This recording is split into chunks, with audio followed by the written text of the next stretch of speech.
വെള്ളനടയിലെ കിളിയൂരിൽ മകൻ അച്ഛനെ അതിക്രൂരമായി കൊലപ്പെടുത്തി. പിന്നീട് ഈ കൊലപാതകത്തിന് പിന്നിൽ ബ്ലാക്ക് മാജിക്കിന് പങ്കുണ്ട് എന്ന് സംശയിക്കുന്ന ഈ കൃത്യം നടന്ന വീട്ടിന് മുൻപിലാണ് ഞാനിപ്പോൾ ഉള്ളത്. ഇതാണ് പ്രജിൻ ജോസിന്റെ വീട്. ഈ വീടിന്റെ മുൻവശത്താണ് പ്രജിൻ ജോസിന്റെ പിതാവ് കൊല്ലപ്പെട്ട ജോസ് ഈ ഒരു വ്യാപാര സ്ഥാപനം നടത്തിയിരുന്നത്. കോവിഡിനെ തുടർന്ന് അദ്ദേഹം ഇങ്ങനെയൊരു പുതിയ വ്യാപാര സ്ഥാപനം വീടിനോട് ചേർന്ന് തന്നെ തുടങ്ങുകയായിരുന്നു എന്നാണ് ബന്ധുക്കൾ പറയുന്നത്. തൊട്ട് സമീപത്ത് തന്നെ റോഡാണ്. റോഡിലേക്ക് എപ്പോഴും വാഹനങ്ങൾ പോകുന്ന തിരക്കുള്ള ഒരു സ്ഥലം കൂടിയാണ് ഇത്. ഈ വീടിന്റെ പ്രവേശന കവാടത്തിൽ, അതായത് ഈ സംഭവം ഉണ്ടാകുന്ന സമയത്ത് പുറത്ത് ആളുകൾ ഉണ്ടായിരുന്നു എന്നതാണ് എടുത്തു പറയേണ്ടത്. പക്ഷേ ആ സമയത്ത് നിലവിളിച്ചുകൊണ്ട് പുറത്തേക്ക് ഓടിയ പ്രജിന്റെ അമ്മയുടെ നിലവിളി കേട്ട് പക്ഷേ ആരും ഈ വീട്ടിലേക്ക് കയറി വരാൻ തയ്യാറായില്ല. കാരണം അത്രയ്ക്ക് ഭയാനകമായിരുന്നു അന്ന് അവിടെ ഉണ്ടായ കാഴ്ചകൾ. അത് ഈ ബന്ധു കൂടിയായ ഈ പ്രജിന്റെ ബന്ധു കൂടിയായ ഒരാൾ നമ്മളോട് സംഭവങ്ങൾ പങ്കുവെക്കും. ഈ സംഭവം ഉണ്ടായത് കഴിഞ്ഞ ചൊവ്വാഴ്ചയായിരുന്നു. അന്ന് വൈകുന്നേരം യഥാർത്ഥത്തിൽ എന്താണ് ഇവിടെ സംഭവിച്ചത്? 9:45 രാത്രി 9:45 എനിക്ക് ഫോൺ വരുന്നത്. അതനുസരിച്ച് എൻ്റെ ഒരു ജ്യേഷ്ഠനാണ് വിളിച്ചു പറഞ്ഞത്. ഞാൻ ഓടി ഇവിടെ എത്തി. ഇവിടെ എത്തുമ്പോൾ പുറത്ത് പോലീസും ജനങ്ങളും ഉണ്ടായിരുന്നു. എന്നെ അകത്ത് കയറ്റി വിട്ടു. ഞാൻ വന്ന് അവിടെ നോക്കുമ്പോൾ മരണപ്പെട്ട് കിടന്നു, രക്തവും. പിന്നെ പ്രജിന്റെ അമ്മയുമായി സംസാരിച്ചപ്പോഴാണ് കാര്യങ്ങൾ മനസ്സിലായത്. അന്ന് വൈകുന്നേരം ഈ അമ്മ ക്രൈസ്തവ വിശ്വാസിയാണ്. അപ്പോൾ ഫോണിൽ ഓൺലൈൻ മീറ്റിംഗ് അവിടെ ഈ ഡൈനിങ് ഹാളിലിരുന്ന് അവർ അവിടെ ഇരുന്ന് ഓൺലൈൻ മീറ്റിംഗ് കേൾക്കുന്നുണ്ടായിരുന്നു.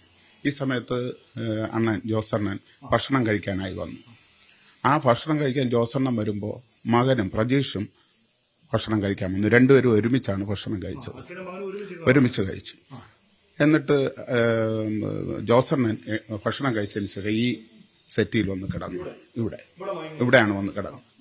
അപ്പോൾ പ്രതീക്ഷ നേരെ മുകളിലും പോയി, അവന്റെ റൂമിൽ പോയിട്ട് ഉടൻ തന്നെ ഇറങ്ങി പുറത്തു പോയിട്ട് അല്പം കഴിഞ്ഞ് പ്രതീക്ഷ വീണ്ടും തിരികെ വന്നു. മുകളിൽ കയറിയതിന് ശേഷം ഇറങ്ങി വന്നു. ഈ ഇറങ്ങി വന്നപ്പോൾ അമ്മ മീറ്റിംഗ് കാണുകയായിരുന്നു. ഈ വന്നു ആദ്യം അപ്പൊ ജോസണ്ണ മയങ്ങിപ്പോയി. ആ സമയത്താണ് വെട്ടി. അപ്പോൾ പെട്ടെന്ന് അലറി വിളിച്ചുകൊണ്ട് ചാടി എണീക്കുമ്പോൾ അമ്മയും ഓടി വന്നു. അങ്ങനെ വെട്ട് നിരന്തരം 2-3 തുടർച്ചയായി വെട്ടി. ഈ സമയത്ത് അമ്മ പ്രതീക്ഷനെ വന്നു വലിച്ചു. ബനിയനാണ് ഇട്ടിരുന്നത്, ടീഷർട്ട് പിടിച്ച് വലിച്ചിട്ട് അമ്മയുടെ കൈക്ക് നിന്നില്ല. അപ്പൊ അമ്മ തന്നെ പറഞ്ഞു ഓടി രക്ഷപ്പെട്ടോളാൻ പറഞ്ഞു, ഭർത്താവിനോട് പറഞ്ഞു. അപ്പൊ ഈ ഫ്രണ്ട് വാതിൽ ലോക്കായിരുന്നു. അപ്പോൾ ഈ രക്തം വാർന്ന് ആ അടുക്കളയിലേക്ക് പോയി. അതെ ഡൈനിങ് ടേബിൾ. അതെ, ഭക്ഷണം കഴിക്കുന്നു രണ്ടുപേരും. അതെ. പിന്നെ പെട്ടെന്ന് ഇവിടേക്ക് വരികയാണ്. അപ്പോൾ ഓടി രക്ഷപ്പെടാൻ പറഞ്ഞപ്പോ ഇതാണ് ഈ അടുക്കളയിലാണ് ഈ. അതെ, ഈ അടുക്കളയിലേക്കാണ് ഓടി വന്ന് ഈ ഡോറും ലോക്കായിരുന്നു, ഈ ഡോറും. അപ്പോ ജോസണ്ണ ഓടി വന്ന് ഈ ഡോർ തുറക്കാൻ ശ്രമിക്കുമ്പോഴാണ് പുറകിൽ നിന്നുള്ള അടുത്ത വെട്ടി. അത് ഈ ഇൻവെസ്റ്റിഗേഷനിൽ ഈ തലയ്ക്ക് 2 വെട്ടുണ്ടായിരുന്നു. അപ്പൊ മിക്കവാറും അതായിരിക്കാനാണ് സാധ്യത, ഇവിടെ വെച്ചുള്ള വെട്ടായിരിക്കാണ്. ഉടനെ മറിയുന്നു. അപ്പൊ അമ്മ വീണ്ടും പിടിച്ചു വലിക്കുകയാണ് പ്രജിനെ. അപ്പൊ കിട്ടിയില്ല. അപ്പൊ ഈ കൊളുത്ത്, ഈ സെന്ററിലെ കൊളുത്തും ഉണ്ടായിരുന്നു. അപ്പൊ അമ്മ എന്ത് ചെയ്ത് ഈ കൊളുത്തിളക്കി ഓടി, ഭ്രാന്തിയെ പോലെ ഓടി റോഡിൽ പോയി. അപ്പോൾ ഏകദേശം 9 മണി കഴിഞ്ഞതിന് ശേഷമാണ്. അപ്പോൾ റോഡിൽ ചെന്ന് നിലവിളിച്ചു. വരുന്ന വാഹനത്തെ കൈ കാണിച്ചിട്ട് ആരും നിർത്തിയില്ല, ബൈക്കുകാർ. എന്നിട്ട് അമ്മ തിരിച്ച് വരണേ, രക്ഷിക്കണേ എന്ന് പറഞ്ഞു വിളിച്ചു. അമ്മ വീണ്ടും തിരികെ വന്നു. തിരിച്ചിവിടെ വരുമ്പോൾ പ്രജിൻ ഈ ജോസേട്ടന്റെ അതെ തല ഈ ഭാഗത്തും കാലിങ്ങോട്ടും ആണ് കിടക്കുന്നത്. അതെ, ഉണ്ട് ഇപ്പോൾ ഉണ്ട്. അപ്പൊ ഈ അമ്മ തിരിച്ചു വരുമ്പോ ജോസേട്ടൻ കിടക്കുന്നു. മകൻ പുറത്തിരുന്ന് കത്തിവെച്ച് ആർക്കുകയായിരുന്നു. വീണു. അതെ, അറുക്കുകയായിരുന്നു. ഈ അറുത്തത് ഇവിടെ ഉച്ചയ്ക്ക് ഒരു തണ്ണിമത്തൻ വാങ്ങിയിട്ട് വരാൻ പറഞ്ഞു അമ്മ ജോസേട്ടനോട്, മകനൂടെ കൊടുക്കാൻ. അങ്ങനെ വാങ്ങിക്കൊണ്ടുവന്നു. പകുതി കട്ട് ചെയ്ത് അവർ കഴിച്ചു, പകുതി വച്ചിരുന്നു മകന് കഴിക്കാൻ വേണ്ടി. ആ കത്തിയും അവിടെ വച്ചിരുന്നു. തണ്ണിമത്തനും പ്രജൻ കഴിച്ചിരുന്നു. ആ കത്തിയാണ് ഇതിന് ഉപയോഗിച്ചിരിക്കുന്നത്. അമ്മ ഇവിടെ ഇത് അറുക്കാൻ വേണ്ടി വച്ചിരുന്ന കത്തി എടുത്താണ് കഴുത്തറുത്തത്. അപ്പോൾ ഈ അമ്മ വരുന്ന സമയത്ത് പ്രജൻ ഇവിടെ നിന്ന് പോയി. പ്രജൻ ഉണ്ടായിരുന്നു പുറത്ത്, ഈ ജോസേട്ടന്റെ പുറത്ത്. അതെ, മരണം ഉറപ്പാക്കാൻ ശ്രമിക്കുകയായിരുന്നു. ഈ ശംഖ് അറ്റിരുന്നു. ഈ രണ്ട് പൊട്ടിയിരുന്നു. അപ്പൊ ഈ ജോസേട്ടൻ കണ്ണ് തുറന്നാണിരുന്നത്. കണ്ണ് തുറന്ന് അപ്പോൾ ഈ അമ്മയ്ക്ക് തോന്നി അമ്മയെ നോക്കുന്നതാണ്, എന്തോ പറയുന്നതാണെന്ന് വേണ്ടി അമ്മ കെട്ടിപ്പിടിച്ചു അവരെ പുറത്തുവിടാൻ. ഈ സമയത്ത് പോലീസ് എത്തിക്കഴിഞ്ഞു. അങ്ങനെ പോലീസ് വരുമ്പോൾ രക്തത്തിൽ അമ്മയും കുളിച്ചിറങ്ങി. അങ്ങനെ അമ്മയെ ആശുപത്രിയിലേക്ക് മാറ്റി പോലീസ് നോക്കിയപ്പോൾ ഇത് മരണം. ഈ പ്രജൻ മരണം ഉറപ്പാക്കാനും തന്നെ ഉറപ്പാക്കുന്നതിന് വേണ്ടി ഇവിടെ അതെ, അത് തന്നെയാണ്. അത് ഈ കട്ട് ചെയ്ത ഇത് ബ്ലോക്ക് ചെയ്ത് പിടിച്ചു എന്നാണ് പറയുന്നത്. അതായത് ശ്വാസം അകത്തേക്ക് അതെ ലഭിക്കാതിരിക്കുക. അല്ല, അത്രയ്ക്ക് മുൻവൈരാഗ്യം തോന്നാനുള്ള എന്തെങ്കിലും കാരണം ഉള്ളതായില്ല, ഞങ്ങൾക്കറിയില്ല. അതാണ് ഇവര് പുറത്ത് ഒരു ഇവരെ കുറിച്ച് നല്ല അഭിപ്രായമാണ്. ഈ അപ്പനും അമ്മയും അവരെ വാത്സല്യത്തോടെയാണ് വളർത്തിയത്. കാര്യം ഈ ഇതിന്റെ മൂത്ത ജ്യേഷ്ഠൻ 9ാമത്തെ വയസ്സിൽ മരണപ്പെട്ടു. ഹാർട്ടിന്റെ അസുഖത്താലാണ് മരണപ്പെടുന്നത്. അതിനുശേഷമാണ് ഇവനെ പ്രസവിച്ചത്. ഇപ്പം ഈ മരണപ്പെട്ട മൂത്ത ആളിന്റെ തൊട്ട് ഒരു സഹോദരിയുമുണ്ട്, അതായത് പ്രജന്റെ ചേച്ചി. ആ മൂത്ത ആൾ മരണപ്പെട്ടതിന് ശേഷമാണ് ഈ മകനെ കിട്ടിയ. ആ സന്തോഷം ഈ കുടുംബത്തിലെ അപ്പനും അമ്മയ്ക്കും അതോടൊപ്പം ഞങ്ങൾക്ക് കുടുംബം എല്ലാവരും വളരെ. ഇതിൽ ഈ പ്രജന്റെ പെരുമാറ്റത്തിൽ അസ്വാഭാവികത തോന്നുന്ന എന്തെങ്കിലും കാര്യം ഈ സമീപ ദിവസങ്ങളിൽ അല്ലെങ്കിൽ ഏതാനും നാളുകൾക്ക് മുമ്പ് നിങ്ങളുടെ ശ്രദ്ധയിൽ അങ്ങനെ പെട്ടിട്ടുണ്ടോ? അവൻ ഈ ബന്ധു, അതായത് പ്രജന്റെ അമ്മയുടെ സഹോദരിയുടെ കല്യാണത്തിന്, സഹോദരിയുടെ മകളുടെ കല്യാണത്തിന് എല്ലാവരും കുടുംബപരമായി ഈ ഇതിനും ഉണ്ടായിരുന്നു. പള്ളിയിലെ കെട്ട് കഴിഞ്ഞ് പുറത്തിറങ്ങുമ്പോൾ മണ്ഡപത്തിലേക്കല്ല പോയത്. അവൻ റിസപ്ഷൻ നടക്കുന്ന സ്ഥലത്തേക്ക്, അതായത് ഈ ചർച്ചിലെന്ന് റിസപ്ഷൻ നടക്കുന്ന സ്ഥലത്ത് ആഡിറ്റോറിയത്തേക്ക് 2 കിലോമീറ്റർ ഉണ്ട്.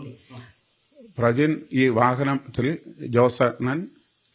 ജോസന്റെ ഭാര്യ, മകള്, ഈ ജോലിയൊക്കെ ചെയ്യാൻ വരുന്ന ഒരു സ്ത്രീ, ഇവരെല്ലാവരും ആ കാറിലാണ് കയറിയിട്ട് തിരിച്ച് വീട്ടിലേക്കാണ് ആ കാറ് തിരിച്ചു വിട്ടത്. അപ്പോൾ എവിടെ പോകുന്നു ചോദിച്ചപ്പോൾ ഒരു മരുന്ന് വാങ്ങണം മെഡിക്കൽ സ്റ്റോറിൽ. അപ്പം മെഡിക്കൽ സ്റ്റോർ കഴിഞ്ഞപ്പോൾ പറഞ്ഞ് ഞാൻ മരുന്ന് വാങ്ങിത്തരാമെന്ന് പറഞ്ഞു അലസ്യമായി വാഹനം ഓടിച്ചു, വേഗതയിൽ.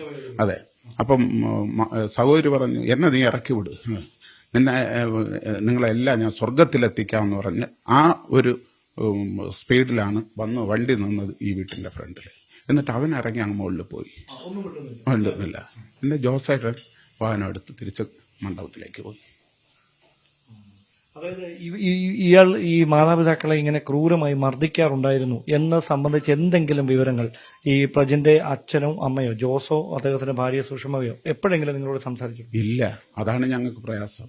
പറഞ്ഞിരുന്നിരുന്നെങ്കിൽ ഒരുപക്ഷെ ഇതിൽ നിന്ന് നമുക്ക് ജോസേട്ടനെ രക്ഷപ്പെടുത്താൻ കഴിയുമായിരുന്നു. അവർ പുറത്തു പറഞ്ഞില്ല. കാര്യം പോലീസിൽ അവരെപ്പോഴും ഒരു സൂചന ഇങ്ങനെ മകന്റെ ഭാഗത്ത് അത് ഉണ്ടായിരുന്നു. അത് അവൻ ഈ വീട്ടിനകത്ത് പൈപ്പ് പൊട്ടിച്ചു, ഇവരെ രണ്ടുപേരെയും പുറത്താക്കി. രാത്രിയാണ് ആ സമയത്ത്. എന്നിട്ട് അവൻ ഇവിടെ നിന്നാണ് കുളിച്ചത്. ഈ ഹാളിൽ നിന്ന് പൈപ്പ് പൊട്ടി മൊത്തം വെള്ളം ഈ വീട്ടിനകത്ത്.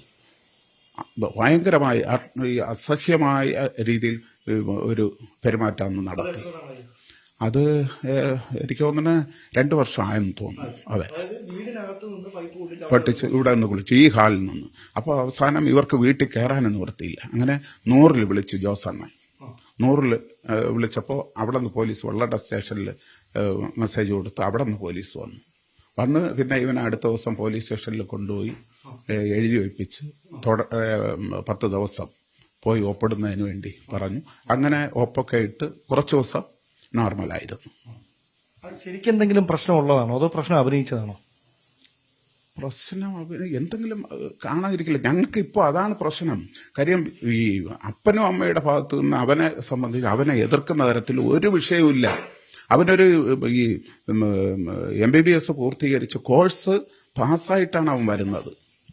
അവൻ കോഴ്സ് പാസ്സാകാതില്ല. പക്ഷെ യൂണിവേഴ്സിറ്റി സർട്ടിഫിക്കറ്റ് അവന് കിട്ടിയില്ല. അത് കിട്ടാത്തതിന് കാരണം എന്ന് പറയുന്നത് ഫീസ് അടച്ചില്ല എന്നതാണ് വിഷയം. ഫീസ് ആ ഫീസ് ഏജൻസി കൊണ്ടാണ് അടച്ചത് എറണാകുളത്ത്. പക്ഷെ ഏജൻസി അവിടെ അടച്ചില്ല. ഇവന്റെ കൂടെ ഉള്ള എല്ലാവർക്കും കിട്ടി സർട്ടിഫിക്കറ്റ്, ഇവന് കിട്ടിയില്ല. ആ വിഷമം വീട്ടിൽ പ്രകടമാക്കുമായിരുന്നു. അല്ല, അതോടൊപ്പം ഒരു സംശയമുള്ള കാര്യം, ഈ മുകൾ നിലയിലേക്ക് പോകാൻ ഈ കുടുംബാംഗങ്ങൾക്ക് പ്രവേശനമില്ലാതെ പോയതിന്റെ കാരണം എന്താണ്? അത് ഇത് തന്നെ ആയിരിക്കും. ഇവൻ എന്നിട്ട് ഈ അവിടെ നിന്ന് വന്നതിന് ശേഷം ഇവരുമായിട്ടൊക്കെ കുറച്ച് ദേഷ്യപ്പെടലും, ചോദിക്കുന്നതിന് മറുപടിയില്ല, ചിലപ്പോൾ മുഷ്ടി ഉരുട്ടി കാണിക്കും, ഇടിക്കും. പപ്പയെ അമ്മയെ ഇടിക്കും, അമ്മയെ മുടിയുരുട്ടി അവരെ മർദ്ദിക്കും. ഇതൊന്നും അവർ വെളിയിൽ പറഞ്ഞില്ല. പക്ഷേ കൂടുതലുണ്ടായത് ഇവൻ ഈ അടുത്ത കാലത്ത് സിനിമ അഭിനയം അവന് പഠിക്കണമെന്ന് പറഞ്ഞു വീട്ടിൽ. അതിന് 1.5 ലക്ഷം രൂപ ചോദിച്ചു. അങ്ങനെ ആദ്യം അമ്മ നിരുത്സാഹപ്പെടുത്തി. എങ്കിലും ഇവന്റെ നിർബന്ധത്തിന് വഴങ്ങി 1.5 ലക്ഷം രൂപയും കൊടുത്ത് അവൻ അയച്ചു എറണാകുളത്ത്. 2-3 മാസം അവിടെ പോയി പഠിച്ചിട്ടാണ് അവൻ വന്നത്. എന്ത് പഠിച്ചെന്നറിയില്ല. ഈ എറണാകുളത്ത് പോയിട്ട് വന്നതിന് ശേഷമാണ് ക്രൂരമായി ഉള്ള പെരുമാറ്റം. അതെ. ഒരുപക്ഷെ അവിടേക്ക് പോയത് ഈ ബ്ലാക്ക് മാജിക് എന്ന് സംശയിക്കുന്നതുമായി ബന്ധപ്പെട്ട ആയിരിക്കണം. കാര്യം ഇതിന്റെ മുകളില് മറ്റ് ബന്ധുക്കൾക്കോ വീട്ടുകാർക്കോ ആർക്കും പ്രവേശനമില്ലായിരുന്നു. അപ്പൊ ഇപ്പോൾ നമ്മൾ ഈ കാഴ്ചയിൽ കണ്ടതല്ലാതെ മറ്റെന്തെങ്കിലും ദുരൂഹത ഉണർത്തുന്ന വസ്തുക്കൾ ഈ മുറിക്കുള്ളിൽ നിന്ന് കണ്ടെത്തിയായിരുന്നു? ഈ സംഭവത്തിന് ശേഷമാണ് മുറിക്കകത്തേക്ക് അമ്മ ആദ്യമായിട്ട് ചെല്ലുന്നത്. ഈ 5 വർഷം കൂടി. അതെ. ഇപ്പൊ ഈ ഇവരുടെ മകളുടെ കല്യാണത്തിന് റൂം വൃത്തിയാക്കാമെന്ന് അവനോട് പറഞ്ഞിട്ട് പോലും സമ്മതിച്ചില്ല. പിന്നെ ഇടയ്ക്കിടയ്ക്ക് രാത്രി 12 മണിക്ക് ശേഷമൊക്കെ ഇവ ഇറങ്ങിപ്പോവും. ഈ വീട്ടുകാർ ഇവിടെ ഉള്ളപ്പോൾ തന്നെ ഇറങ്ങിപ്പോയി. ചോദിച്ചാൽ ഒന്നുകിലൊന്നും മിണ്ടില്ല, അല്ലെങ്കിൽ എന്തെങ്കിലും ശോഭിച്ചിട്ട് ഇറങ്ങിപ്പോവും. പോയിട്ട് കുറെ കഴിഞ്ഞ് വരും. അതെവിടെ പോകുന്നു അറിയില്ല. ഇതിന് ശേഷം നിങ്ങൾ ആരെങ്കിലും പ്രജിനെ പിന്നീട് കണ്ടോ? ഈ ഒരു സംഭവത്തിന് ശേഷം? ഈ സംഭവത്തിന് ശേഷം ഞാൻ കണ്ടു, ഒരു സ്റ്റേഷനിൽ വെച്ച് കണ്ടു. അതായത് ഈ ഫസ്റ്റ് മൊഴി കൊടുത്ത ഞാനാണ്. അപ്പൊ ഞാൻ മൊഴി കൊടുത്തുകൊണ്ടിരിക്കുമ്പോൾ ഇവന്റെ മെഡിക്കൽ ടെസ്റ്റ് കഴിഞ്ഞ് ഇവനെ ജീപ്പിൽ കൊണ്ടുവന്ന് ഇറക്കി അവൻ ജീപ്പിൽ നിന്ന് ഇറങ്ങി സ്റ്റേഷനിലേക്ക് വരുമ്പോൾ ഞാൻ നിൽക്കുന്നു. അപ്പോൾ വിലങ്ക് വെച്ചിട്ടുണ്ട്. എന്നെ ഇങ്ങനെ മുഖത്ത് നോക്കിയിട്ട് കുനിഞ്ഞു, തല കുനിച്ച് ലോക്കപ്പിലേക്കാണ് നടന്നു. വേറെ ഒന്നും സംസാരിച്ചൊന്നുമില്ല. അപ്പം ആ ഞെട്ടിക്കുന്ന ഓർമ്മകളിൽ നിന്ന് ഈ കുടുംബം, പ്രത്യേകിച്ച് ജോസിന്റെയും അതോടൊപ്പം തന്നെ സുഷയുടെയും ബന്ധുക്കളും മറ്റ് സുഹൃത്തുക്കളും ആരും ഇപ്പോഴും മുക്തരായിട്ടില്ല. അതിക്രൂരമായി ജോസിനെ കൊലപ്പെടുത്തിയതിന്റെ നടുക്കുന്ന ഓർമ്മകൾക്ക് നടുവിലാണ് ഈ നാടും ഈ കുടുംബവുമെല്ലാം. ക്യാമറമാൻ ബിപിൻ മുരളിക്കൊപ്പം ഡാൻ കുര്യൻ, ന്യൂസ് 18.